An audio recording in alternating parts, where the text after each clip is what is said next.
Bismillah. Apa wali songo yang ada dulu termasuk wali Allah? Kita tidak tahu, saya tidak tahu tentang mereka. Saya katakan semua boleh jadi wali. Dan wali tidak terbatas pada apa? 9. Siapapun boleh jadi wali. Dan wali tidak diukur dengan apa? Kesaktian. Ya. Wali itu bukan stempel yang kita bikin. Wali itu dari Allah Subhanahu wa Ta'ala. Kita hanya bilang secara zahir ini orang soleh, ini orang soleh. Ya. Tidak ada masalah. Tetapi kalau kita mengatakan dia wali, stempel seakan-akan wali ini berarti begini, berarti itu perkara yang gaib, kita enggak tahu. Tapi kita bilang zahirnya mereka orang-orang apa? Saleh. Semoga mereka wali-wali Allah. Itu antara Allah dengan hambanya, rahasia Allah Subhanahu wa Ta'ala. Apakah 9 wali ada wali Allah? Saya tidak tahu. Kalau saya mau tahu, saya harus lihat perkataan mereka, amal soleh mereka, baru saya timbang dengan Al-Quran dan Sunnah. Kalau mereka ternyata sesuai Al-Quran dan Sunnah, maka insya Allah mereka wali-wali Allah, seorang-orang saleh. Tapi berita sampai kepada kita, apakah bisa kita buktikan keotentikannya? Bahwasanya wali dulu begini-begini. Adapun cerita yang sampai kepada kita, contohnya Sunan Kalijaga. Mau jadi wali bagaimana caranya? Bertapa pinggir kali tidak sholat. Ya tidak? Dalam film kan begitu. Ya tidak? Dalam film kan begitu. Siapa yang dulu? Artisnya siapa? Kan dalam film saya nonton, saya masih kecil dulu. Sunan Kalijaga bagaimana jadi wali? Dia pergi ke pinggir kali, kemudian dia bertapa kan? Bertapa sampai badannya penuh dengan lumut, dia tidak sholat, tidak makan, kemudian dia tiba-tiba jadi apa? Wali. Kalau begitu cara jadi wali, itu wali setan. Kalau begitu caranya, tidak sholat, ya. Itu wali setan. Tapi saya tidak pernah membenarkan cerita itu. Kalau ada yang bilang ceritanya benar, saya bilang mana dalilnya? Sebutkan sanad Anda, bahwasanya saya telah mendengar dari bapak saya dari kakek saya dari buyut saya dari njit, bahwasanya dari Paijo, Paimin dan Juminten dia melihat Sunan Kalijaga di pinggir kali bertapa kemudian jadi wali. Taib, kalau kamu bisa menyebutkan sanadmu, rangkaian sanadmu, ini derajatnya bagaimana? Apakah mereka benar semua ataukah ada yang tukang dusta, apalagi suka nambah-nambahin, apalagi orang kita suka nambah-nambahin cerita. Ya. Ya makanya enggak bisa kita benarkan berita tersebut. Ini yang nulis siapa? Yang nulis siapa?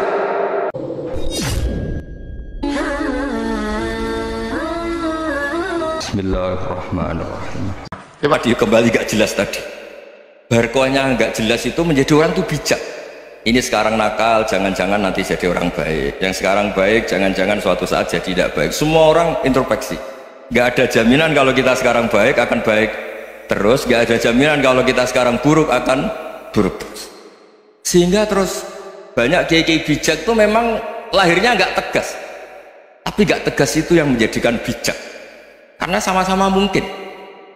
Itu yang disebut laisa laka minal amri syai'un aw yatuba alaihim wa yu'adzibun. Itu tidak wilayah kamu.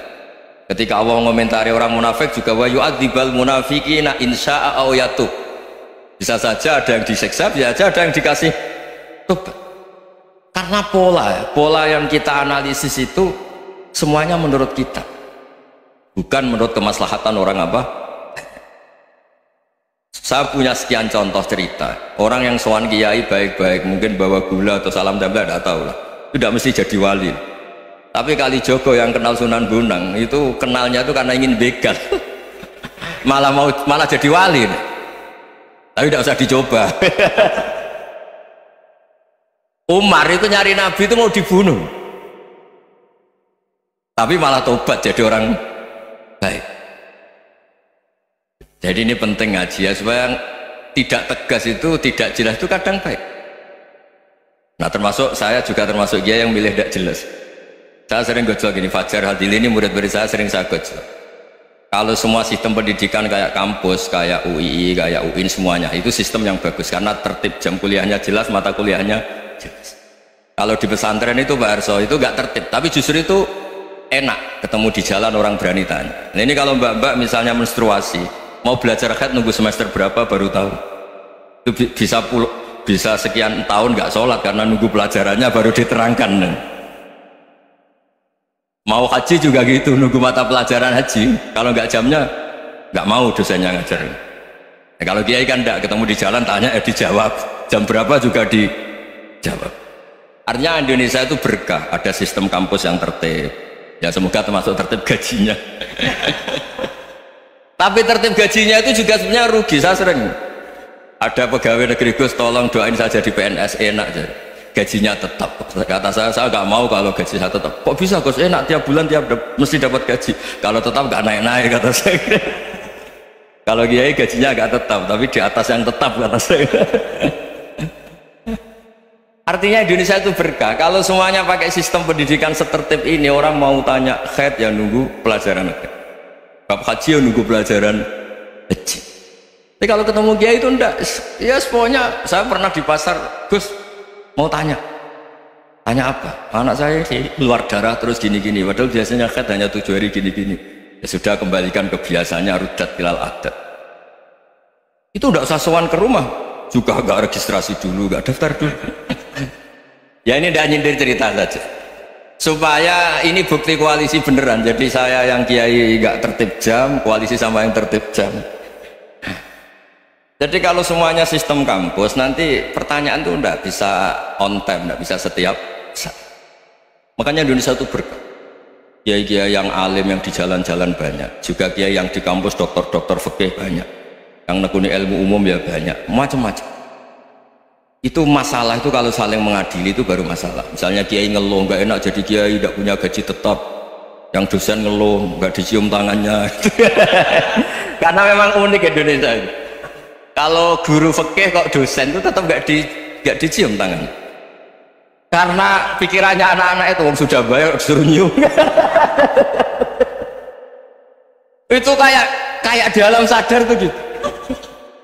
Kalau kiai itu kan anak-anak gak bayar gitu. Ya opanya cium tangan itu. Makanya kalau kiai-kiai tidak keramat bisa mati karena cium tangannya doang. Bisa mati itu kiainya. Ya ini cerita supaya saling menghormati, saling menghormati.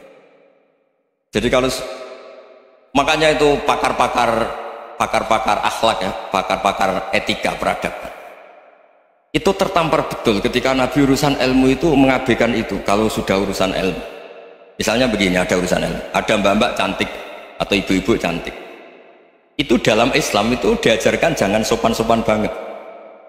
Kata Nabi, karena kekuatan ilmu itu di atas kekuatan akhlak, di atas kekuatan adab. Ya nisa an-nabi lastunna ka ahadim minan nisa ini taqaitunna fala takhdu'na bil qaul fayatma alladhi fi qalbihi maradun.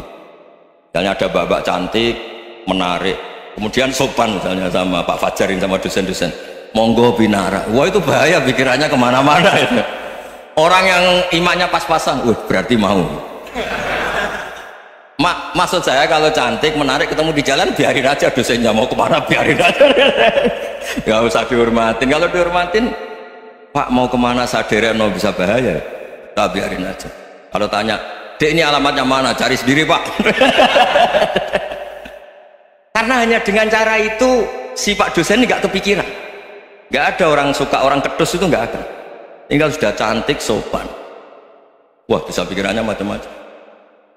Itu ilmu. Fala takhdu'na bil qaul, kamu jangan terlalu lirih kalau ngomong. Fayatma alladzi fi qalbi maradun, orang yang pikirannya masih kotor pasti berpikir yang negatif.